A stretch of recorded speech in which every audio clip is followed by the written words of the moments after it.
Hello,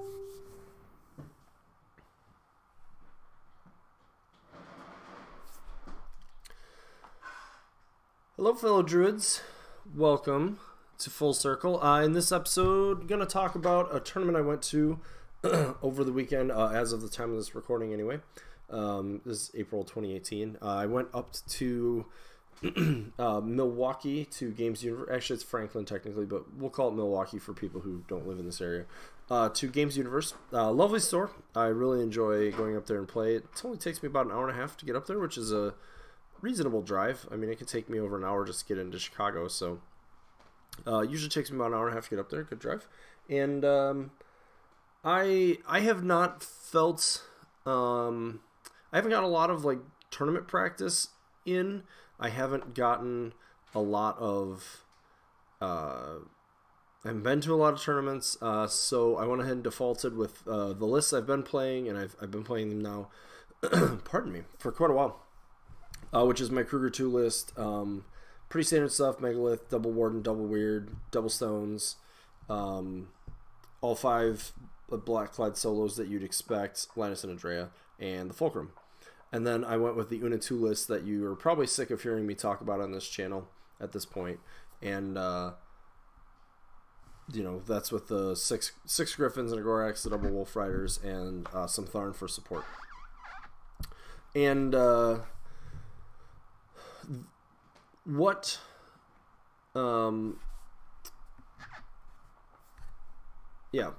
what I figure, I've been we may get into this in other episodes, we may get into it a little bit here as they talk about the games, but I have felt like the pairing is not, like, there seems to be a hole in that pairing, and either I'm not approaching it correctly, in that, and by that I mean like maybe I'm picking the list I think is better, but maybe it's the other one, and also I've or just like the 2 lists are both good but covering too much of themselves. And I know what some of the community would say, but I need to give that a little bit of analysis. However, so yeah, as of right now, I took the 2 lists that I'm familiar with, figuring I've been able to play those into most things. I've had decent, I've won or been 3-1 at most of the tournaments up there, so I felt like I could play them, I could figure it out. I've got a lot of experience with them. So yeah, so the way that the event played out, round 1, got my usual pairing into 1 Brian Culp. Brian runs about half their tournaments up there, him and Matt Wonky. Matt, I don't know how to pronounce his last name correctly. Anyways, both great guys, both running a pretty good show. And then of course they usually get a little nod from Travis up there, so that's always helpful. But so I get paired up against him round 1. He's got Dreamer in Dark Menagerie, he's got King in Dark Menagerie. The King list is more like focused on lights and a couple Cage Ragers, no Death Knell, and the Dreamer list is I don't remember the exact composition, but it's pretty close to standard. I feel confident with Una 2 into either of them, even more probably into the Dreamer because I've played it more. And she doesn't really have an Arcana that her Trump Arcana they care a little bit about, but I'm just not too concerned playing into her. He goes with the King. He later tells me that list was actually intentionally his attempt to learn how to play into Absalonia 2 and Una 2, which is good because we seem to play in every tournament I go up there that we're both playing in, and I have won every time. So spoiler alert there, I do pull out the win here. This is on the Pit 2. Honestly, I make a couple tiny mistakes in the game, and I say tiny because they didn't end up biting me. I get the roll to go first, which is huge. We may have an entire episode talking about that. You'll see a trend here. Well, something of a trend, I think. But regardless, I win the die roll to go first, and that means I am taking essentially the entirety of like the game is going to be played on his half of the table at that point. Wolf Riders are in the zones right away. My battle group is in the circle zone and up as far as it goes. Una's way up there. There's a building in the middle of the table, I believe, on this one.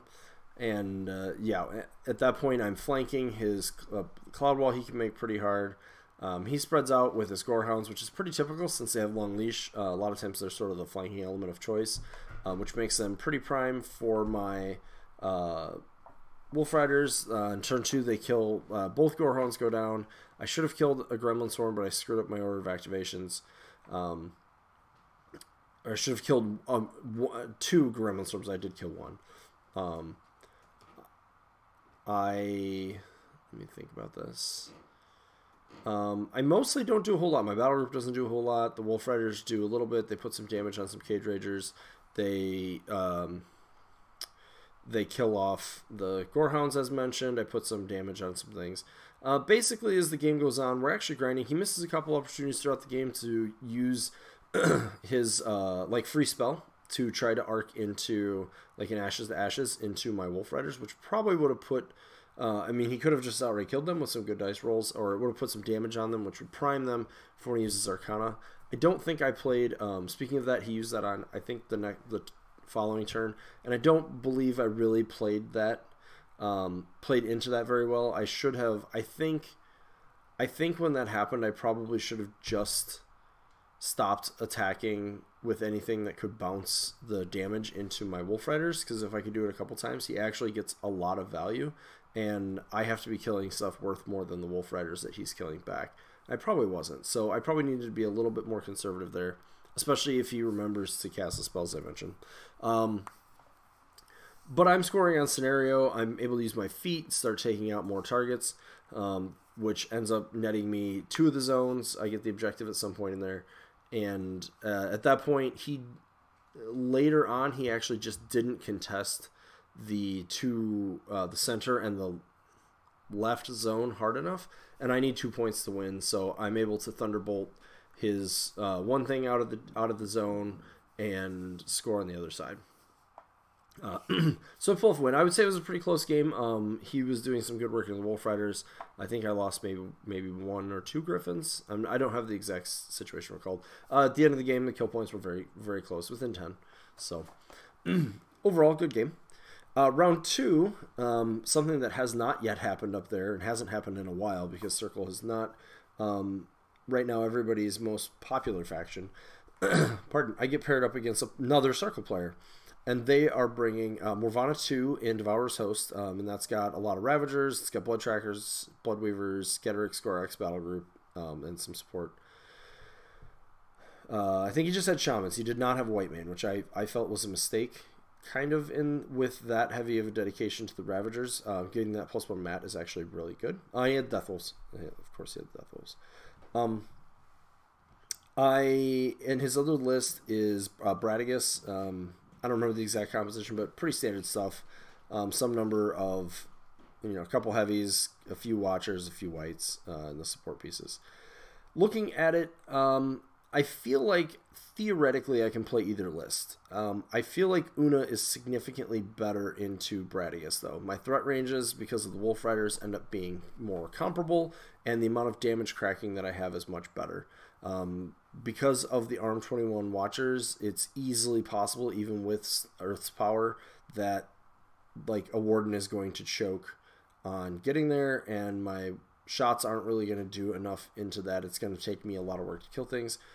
Bradigus is a little more assassinatable, of course, but I didn't want to rely on that, and I can't really use spells on his battle group because of Mystic Ward. So I don't love my Kruger matchup into Bradius. However, into Morvana, it would have been fantastic. He's got a lot of infantry, both light and heavy. Putting Rebuke on 1 unit of Ravagers probably means it's irrelevant to me until I get to it. The Blood Trackers die easily to lightning AoEs and spells. Morvana has to play incredibly safe against Kruger. And so, regardless, as a result, that would have been a better job. However, as I said, I was concerned with the Bradigus into Kruger matchup, so I felt like Una was good into Bradius, and I did see that I did feel like he might have played it, and then as I thought about it, I felt like the snacking off of the battle group for Devourer's Host meant that I would be okay there. I also had some infantry removal. My Wolf Riders do kite most of his list pretty well. So I went with Una. He went with Morvana. He actually, in my opinion, was a little too aggressive on his turn 2, I guess it was, and put too much of his unit completely forward to where I probably could have taken them out. And a few dice rolls mean that doesn't quite work out how I hope. He did position pretty well on one of his flanks, but the other one, the whole unit of Ravagers was up there, and I think just a little bit of different dice or a little bit of different focus for me, and I think I do get that whole unit, and now he's down a lot of juicy feat targets. So I get that. Regardless, the game kind of gets grindy. I'm sort of losing the flank on the left. This is standoff, I think. Yes, it's standoff. We're kind of scoring our own zones. He eventually, as the game goes on, is winning on the left. His feet really swings back in favor of him pretty good. On the right, I'm ahead more.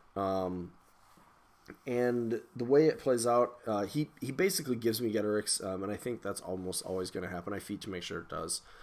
I'm able to do a lot of work. At the end, it comes down to he's got more infantry, which makes sense. It's Morvana. And but he has to kind of commit Morvana into doing some stuff. He misses when he goes for his impact attack on my Griffin, and where he was hoping to knock it down. I dodge away, and at that point, I'm pretty low. We're both really low on clock. I definitely played this too slow. He definitely played it too slow, and at that point, I have a couple minutes left because of how the scenario is going to play. I have to decide pretty much: am I going to force him to clock, or am I going to get an assassination? I have about 2 minutes when I take my turn, and I feel like I can do the assassination. I use Wolf Riders to kill the Gorax that's in the way of getting there, and then I Primal Hand of Fate, the bird I put on her, and I think I kill her in, I don't know, 2 or 3 attacks or something. And that's the end of that one. So I had like 20 seconds left at that point. But we got there. Not a matchup I've thought about. I do think, since it's a circle cast, I think given that I needed to play better and faster, I think if he plays a little bit more conservatively in a few places, and applies, there's a couple times like he put Carnivore was up on the blood trackers, but they didn't really do anything. And like I think better use of that spell by itself might have been enough to swing things in his favor. I mean, Ravagers charging my Griffins are hitting on 6s. It's pretty good. He could have made that 5s with the White Mane, and he didn't. He didn't have one, I mean. The Death Wolves kind of went forward when they didn't necessarily need to, and they weren't really protecting anything. So there's a few things that he could have done. I think with that in mind, Morvana 2 is likely poised to, if she sees any attention and or depending on the other things that change in the Tharn CID, I think she's poised for us to be talking about her a lot more in the future. Anyway, so that's the situation there. Round 3, I get paired into a Crix player, Dustin. He's playing Scar 3 in Dark Host, and it's got 36 Banes. Bane Warriors specifically. He's got 2 Desecrators. He's got the Machine Wraith. I think that's it. Derg Wraith. He's important. So he has all those things in that list. The other list is a Coven, what's the new Slaughter Fleet list. And I look at that and I feel like we got a lot of dudes on that are about to be on the table one way or the other. And I'm going to need to be able to kill a lot of dudes, so I'm going to opt for Kruger 2. By doing so, he decides to go with Dark Host, I think because he felt that had the most protection from those sorts of things, and I guess he just didn't like his odds with the Witch Coven. In this situation, he wins the die roll to go first. I feel a little less bad. I won the die roll against a more violent player. I forgot to mention that. On this one, I lose the die roll. I don't feel as bad about it because I get the extra range.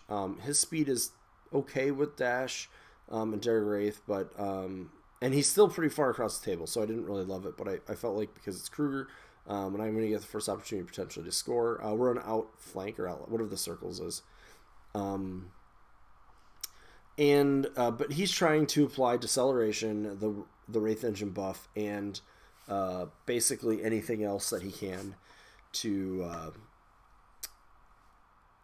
make sure that he's not getting too much stuff killed from my spells and ranged attacks. And so he runs up, basically 36 Banes come screaming across the table at me. The Wraith Engine follows up, Scar follows up, etc., etc. She doesn't go too far forward, but she follows up. There's a building. I believe it's a building. Yeah, there's a building in the middle of the table. And I decide I'm going to aggressively put Kruger behind it. It also puts me on the flag in the center. And from that position, I'm able to apply Windstorm, so his ranged attacks are going to be pretty sad. I'm pretty safe. Like, he basically can't, because of where I can stand, he can't get anything on me. And it means that I will have a controlling position for the next turn. Kruger stands there. Everything kind of follows up. I throw out 3 lightning storms to try to slow him down. I take some other shots to try to just whittle away a little bit if I can. That's about it.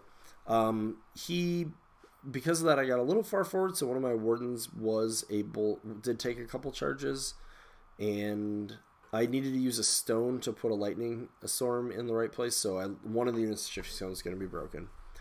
But everything came forward pretty aggressively. He moved his Wraith Engine somewhere specifically to apply Dark Shroud and the +2 armor benefit, but he did not want it to become corporeal because he wanted to charge through it with his Banes, so it was there. A Machine Wraith walked into the lightning AoE, killed the stone, but died to the lightning, as it turned out. We had to do a rules check there, but that was how it happened. And as I'm sort of looking, and then he just runs. Everything else just runs. Like, I am engaged. There's a couple charges, but I'm otherwise just engaged everywhere. Scar moves up, basically, so she can try to hit as much of the army with deceleration and get as much dash out. So she's not that close, but she's not far enough away. And so I'm kind of looking at it on my turn, and I probably at some point spend enough time looking at it that I just need to go for it. And but basically, the Wraith Engine can't make any free strikes because it's incorporeal, and that's just how that works. So, and I have my feat that I can use. So Megalith has basically a straight charge, even if Scar doesn't get TK'd, as long as I can hit a Hunter's Mark, and one of the 2 models gets TK'd, I can put Megalith on Scar, and it's straight dice for damage, and the charge will be free because the Black Cloud was part of that. But I have to clear a lane. There's a few Banes in the way, and there's definitely at least 2 I have to kill. But Kruger feats, we push everything away, so that clears most of the charge lane. I kill the relevant 2 or 3 models in the way. I hit the Hunter's Mark because... Oh, sorry, Kruger, when he went, actually TK'd Scar around, and then shouted to put a little bit of damage in. He's like dice off 9 or something. 12 to 21, yeah, dice off 9. The Black Lad hits. I do feel like I can clear one of my weirds if I still need to shoot, but I turn Scar around, so she's defense 9, I think, or no, 10. Megalith is mat 7 though, so regardless, I hit the Hunter's Mark after that, again needing to not miss. Megalith charges with Earth's Power, and I think on his first bot attack he kills her, so... he might have been able to play back a little farther, but I think if I can clear a path, that's kind of always an avenue I had in that game. If I didn't, I do think the Lightning Storms and the push, the minus speed, etc., I could have probably ground through the game, and it just would have been very slow. I need to, if I do that, the Wraith Engine has to die that turn for sure, and it was in a pretty killable position. So I think Megalith gets dedicated. Megalith or a Warden gets dedicated to killing the Wraith Engine, and then we start spraying stuff. We go from 8s to, we go from 8s to 6s that we need to roll to kill things, and that's noticeably relevant. So that's round 3. So I'm 3-0 at this point. In the last round, we already know, even though there's 3 X and O's at that point, we knew what the pairing was going to be because I had been paired down in that game, and one other person had been paired down. So we have to play because of the rules of the situation. He has Brett Fogel's pairing from Adepticon. Basically, he's got Maylock with 4 units of posse and stuff, and then he's got Arcadius with 4 heavies in the battle group, Russian Brian, Dahlia Scareth, and stuff. Pardon me. And I look at it, I feel like I don't love playing Kruger into Maylock, which I sort of felt like was what he would play. And I felt like Una probably should be okay into the heavies in the Arcadius list. I didn't really love Kruger into that matchup either a ton. He can't really blunt the extreme long alpha that list has any better than Una can. So I go with Una. feeling like if I can take some table space, I'll be doing good. That means I have to win the die roll to go first. And frankly, I think once we decided it was Una and Arcadius, or possibly just when he decided it was Arcadius, who won the game was almost solely determinant on who won the die roll. I do think, and not to say that, I like to sort of own my own situation. Maybe if I was given a chance to test into that going second, into that list maybe 5 to 10 times, yeah, I think I could come up with a strategy that would yield much, much better results. But outside of that, I think winning the die roll to go first is absolutely what determined who won that game. He takes, because we'll work for food, gives him a bonus to running. His entire battle group is able to be standing, I think it's at like the 23-inch line or farther. Well, all of his beasts, because Scareth can actually go farther. And I think theoretically maybe Brian can. And that's what he does. He runs up there, and I have played into Arcadius, so I know what he can do is he can feat to Frenzy, and when doing so will Frenzy directly. He can basically, I think he can work it to where he's going to get basically, even if I don't leave my deployment zone, I'm in his charge range. So relying on me gaining the alpha is no longer an option. So I try to use my Wolf Riders to block as well as I can. I try to follow that up with my battle group, and I try to threaten an assassination in doing so, figuring like, yep, I may lose some stuff, but if you stay there to keep everybody close by, then I've got it. He was able to get through basically enough stuff that I just didn't have enough left to do anything, and that's where the game spirals out of control. So I lose that game and go through one. I think I got 4th is what the standings end up being, because I had 1 less control point than Dan, and which was my own fault, because in the Scar matchup we actually talked about it, and I could have tried to get more control points, and I did not. So my own fault, but I don't really think that, like, if the difference is 1 control point, like, I feel like Dan and I probably had a similarly successful day, and 4th and 3rd, whatever. And then I have a few thoughts. They may boil into some other discussion that happens on other shows. Specifically, the die roll to go first into many lists that are out there right now is, I think, has gotten to the point of some pretty ridiculous strength, and I don't really know what's to be done about it. I don't really know what's to be prepared about it. I have some thoughts on that, but and we may spend another episode. But that was one observation that I've started to have, and as a result of that observation, as well as